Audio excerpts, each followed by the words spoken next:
NCERT कडून मराठा साम्राज्याचा नकाशा जो आहे तो वगळण्यात आलेला आहे आणि त्याच्याच विरोधात आता मराठा समाज जो आहे तो एकत्रित आलेला आहे। आज पुण्यातील लाल महल या ठिकाणाहून जिल्हाधिकारी कार्यालयापर्यंत त्यांच्याकडून पायी मोर्चा काढण्यात आलेला आहे आणि या मोर्चामध्ये वृषाली राजे भोसले देखील सहभागी झालेले आहेत। ताई, तुम्ही देखील या मोर्चामध्ये सहभागी झालेला आहात आणि जिल्हाधिकाऱ्यांना आता निवेदन देखील दिलेलं आहे। नेमकं काय मागण्या करताय? आमची मागणी सर्वप्रथम मी आपल्या सर्वांना हे सांगू इच्छिते की हा मोर्चा कुठल्याही एका व्यक्ती का समाजाच्या विरोधात नाही आहे। हा सर्व धर्म, सर्व पक्ष आणि सर्व संघटना आणि सर्व शिवशंभू भक्तच्या वतीने हे एक पाऊल उचललेलं आहे की छत्रपती शिवाजी महाराजांचा इतिहास हा जपला गेला पाहिजे। आम्ही आज जिल्हाधिकाऱ्यांना सर्व सत्य पुरावे देऊन ही मागणी केलेली आहे की लवकरात लवकर आमचा मराठा साम्राज्य दर्शविणारा नकाशा 8वीच्या पाठ्यपुस्तक एनसीआरटीने परत समावेश करून घेतला पाहिजे। दुसरी मागणी, आजकाल आपण सर्वजण ऐकत आहोत की महापुरुषांविषयी अपशब्द आणि वक्तव्य जी होत आहेत त्याच्यावर एक कडक कायदा शासनाने केला पाहिजे आणि छत्रपती शिवाजी महाराज आणि छत्रपती धर्मवीर शंभूराजे यांचा डिटेल असा इतिहास पाठ्यपुस्तकात व्हावा।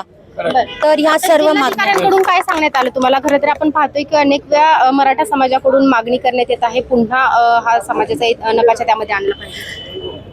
मी परत एकदा सांगते, हा केवळ मराठा समाज नाही तर हा महाराजांनी जेव्हा स्वराज्याची नीव ठेवली, स्वराज्य स्थापन केलं त्यावेळेस सर्व धर्मीय, सर्व जाती आणि सर्व संघटना, पक्ष एकत्र धरून ही गोष्ट केलेली आहे, एकत्र घेऊन एकजुटीने ही गोष्ट केलेली आहे। त्यामुळे हा सर्व समाजांचा विषय आहे।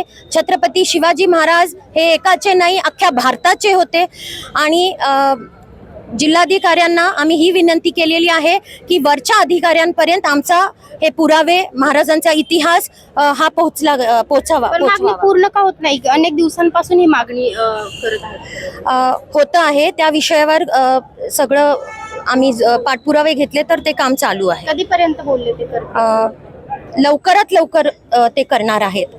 मुख्यमंत्र्यांची पण जेव्हा भेट घेतली होती त्यांनी हा विषय घेतलेला आहे आणि ते म्हणाले लवकरात लवकर नकाशा पुनर्स्थापित करण्यात येणार आहे। नक्कीच मिलिंद एकबोटे देखील आहेत या मोर्चामध्ये सहभागी। काय सांगाल, तुमची नेमकी काय मागणी?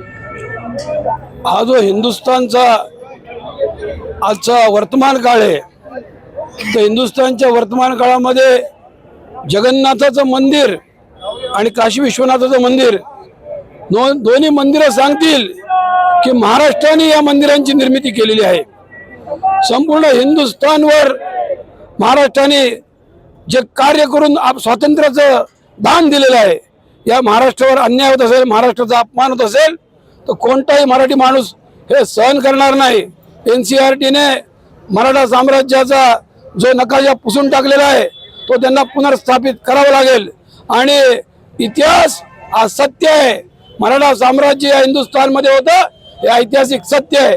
हे ऐतिहासिक सत्य पुसण्याचं राष्ट्रीय पाप एनसीआरटीने केलेलं आहे आणि एनसीआरटीला या पापातनं मुक्त व्हायचं असेल तर त्यांनी तो नकाशा पुनर्स्थापित करावा। कोण जबाबदार आहे याला? मराठा साम्राज्याचा नकाशा किंवा इतिहास पुसण्याचं काम केलं जाते असं वाटतं? महाराष्ट्राचा द्वेष करणारे काही लोक उत्तरेत आहेत आणि त्यांना या देशातली राष्ट्रीय एकात्मता पाहत नाही। हा संपूर्ण देश एक आहे आणि या राष्ट्रीय एकात्मतेच्या पायाशी छत्रपती शिवाजी महाराजांच्या पुण्याई आहे आणि त्यामुळं शिवाजी महाराजांची जी काही वैभवशाली परंपरा आहे तिचा द्वेष करणारे लोक आहेत, त्यांनी